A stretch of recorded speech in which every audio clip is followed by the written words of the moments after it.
ওয়ালাইকুম। প্রিয় ভিউয়ার্স, আশা করি সকলে খুব ভালো আছেন। আমন্ত্রণ জানাচ্ছি নতুন আরো একটি ভিডিওতে। ভিডিও পরিক্রমায় আজকে আমাদের আলোচনার বিষয় অন্যের সমালোচনার বিষয়ে ইসলাম কি বলে। আলোচনায় আছি আমি সৈয়দ সুলাইমান সিদ্দিক। সমালোচনা একটি গুরুত্বপূর্ণ ও সংবেদনশীল বিষয়।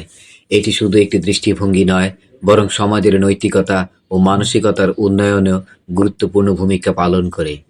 তবে এর জন্য প্রয়োজন সঠিক পদ্ধতির অনুসরণ। সমালোচনা যদি গঠনমূলক ও কল্যাণকামী না হয়, তাহলে তা সমাজে নেতিবাচক প্রভাব ফেলবে এবং বিশৃঙ্খলা সৃষ্টি করবে। বর্তমানে অহর্নিশ সমালোচনার নামে যে বিদ্রূপাত্মক ও আক্রমণাত্মক দুশ্চর্চা হয়, উদ্দেশ্য প্রণোদিত বানোয়াট অপবাদ আরোপ করা হয়, তা কখনোই ইসলামে প্রত্যাশিত নয়। আল্লাহ তাআলা এই মর্মে পবিত্র কোরআনে ইরশাদ করেন, পেছনে ও সামনে প্রত্যেক পরনিন্দাকারীর জন্য দুর্ভোগ, ধ্বংস। সূরা হুমাযা আয়াত ১।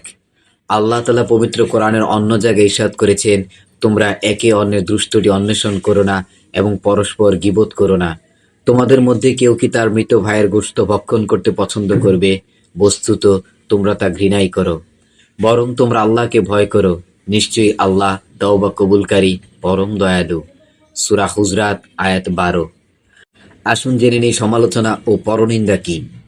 সমালোচনা ও গীবতের মধ্যে প্রধান পার্থক্য হলো উদ্দেশ্য ও প্রেক্ষাপট। সমালোচনা হলো কোনো ব্যক্তি বা বিষয়কে নির্মাণমূলকভাবে বিশ্লেষণ করা, যেখানে উদ্দেশ্য থাকে উন্নতি বা ভালো করার জন্য পরামর্শ দেওয়া। এতে সাধারণত তথ্যভিত্তিক ও যুক্তিযুক্ত আলোচনা করা হয়। গীবত হলো অন্যের সম্পর্কে খারাপভাবে বলা বা তাদের পেছনে কথা বলা, যা সাধারণত উদ্দেশ্যহীন বা নেতিবাচক। এটি মানুষের মর্যাদা ক্ষুণ্ণ করতে পারে এবং এর ফলে সামাজিক সম্পর্ক ভেঙে পড়তে পারে। আসুন জেনে নিই ইসলামী ফিকহে সমালোচনা কি। ইসলামী ফিকহে অর্থাৎ ইসলামী আইনে সমালোচনা একটি গুরুত্বপূর্ণ বিষয়। ওলামাগণ বলেন, যিনি অন্যের ভুল দেখেন, তার কর্তব্য হলো তাকে সঠিক পথে নিয়ে আসা। হুজ্জাতিল্লাহিল বালিগা, শাহ ওয়ালিউল্লাহ দেহলভী রহমতুল্লাহ আলাই। মহানবী হযরত মুহাম্মদ সাল্লাল্লাহু আলাইহি সাল্লামের জীবনেও সমালোচনার উদাহরণ দেখা যায়। তিনি ভুল কাজের সমালোচনা করতেন, কিন্তু তা গঠনমূলকভাবে। যেমনটি রাসূল পাক সাল্লাল্লাহু আলাইহি সাল্লাম বলেছেন, এক মুমিন অন্য মুমিনের জন্য আয়না স্বরূপ এবং এক মুমিন অপর মুমিনের ভাই। তারা একে অপরের ক্ষতি থেকে রক্ষা করে এবং তার অনুপস্থিতিতে তাকে রক্ষা করে। সুনানে আবু দাউদ, হাদিস নাম্বার ৪৯১৮। আসুন জেনে নিই সমালোচনার মৌলিক উদ্দেশ্য কি। ইসলামে সমালোচনার প্রধান উদ্দেশ্য হলো ভুল সংশোধন ও ন্যায় প্রতিষ্ঠা করা।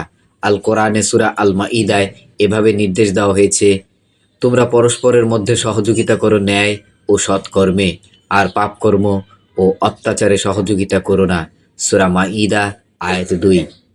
ইসলামের দৃষ্টিতে সমালোচনার উদ্দেশ্য হচ্ছে সত্য প্রতিষ্ঠা, নৈতিকতা বজায় রাখা এবং সমাজের উন্নতির জন্য গঠনমূলক আলোচনা বা সমালোচনা করা। এর মাধ্যমে ব্যক্তি ও সমাজ উভয়ের উন্নতি সম্ভব। আসুন জেনে নেই সমালোচনার পদ্ধতি কি। সমালোচনা করার জন্য নৈতিক ও ইসলামী পদ্ধতি অনুসরণ করা উচিত। যেমন নাম্বার ১, প্রমাণ ভিত্তিক সমালোচনা। সমালোচনা অবশ্যই তথ্য ও প্রমাণের ভিত্তিতে করতে হবে। অহেতুক ধারণা বা সন্দেহবশত কারো সমালোচনা করা গুনাহের কাজ। আল্লাহ তাআলা পবিত্র কোরআনে এই মর্মে ইরশাদ করেন, হে ঈমানদাররা, তোমরা অহেতুক ধারণা করা থেকে বিরত থাকো, কেননা কিছু কিছু অহেতুক ধারণা গুনাহ। সূরা হুজরাত আয়াত ১২। হাদিসে পাক ইরশাদ হয়েছে, যে ব্যক্তি কোনো কিছু বলবে তার উচিত তা সঠিকভাবে জানা। সুনানে আবু দাউদ, হাদিস নাম্বার ৪৮১১। নাম্বার ২, নেক নজর ও উদ্দেশ্য। সমালোচনার উদ্দেশ্য জেনে হয় গঠনমূলক ও সংশোধনমূলক, কারো ব্যক্তিগত আক্রমণ নয়। নাম্বার ৩, আলোচনা ও সংলাপ। সমালোচনা করার আগে সংশ্লিষ্ট ব্যক্তিদের সঙ্গে আলোচনার মাধ্যমে বিষয়টি পরিষ্কার করা উচিত। যদি সত্যিই বিব্রতকর কিছু হয়ে থাকে, তাহলে যেন সেই নিভৃতে সংশোধনের সুযোগ পায়। নাম্বার ৪, কঠোরতার বিপরীতে নম্রতা। ইসলাম সমালোচকদের কঠোর আচরণ ও ভাষার বিপরীতে নম্র আচরণ করতে বলে। পবিত্র কোরআনে ইরশাদ হয়েছে, তোমরা উভয়ে নম্র ভাষায় কথা বলো, হয়তো সে শিক্ষা গ্রহণ করবে অথবা সে ভয় পাবে। সূরা তহা আয়াত ৪৪। সমালোচনায় সমাজের ভূমিকা কি। সমালোচনা সমাজে সচেতনতা বৃদ্ধি করে এবং নৈতিকতা উন্নত করে। এটি সমাজের দায়িত্ববোধ ও ন্যায়বোধকে প্রজ্বলিত করে। এর মাধ্যমে মানুষের অজান্তে সংগঠিত ভুল ত্রুটি ধরা পড়ে এবং অসাধু লোকদের উদ্দেশ্য প্রণোদিত ষড়যন্ত্র সম্পর্কে জনসাধারণকে সতর্ক করা যায়।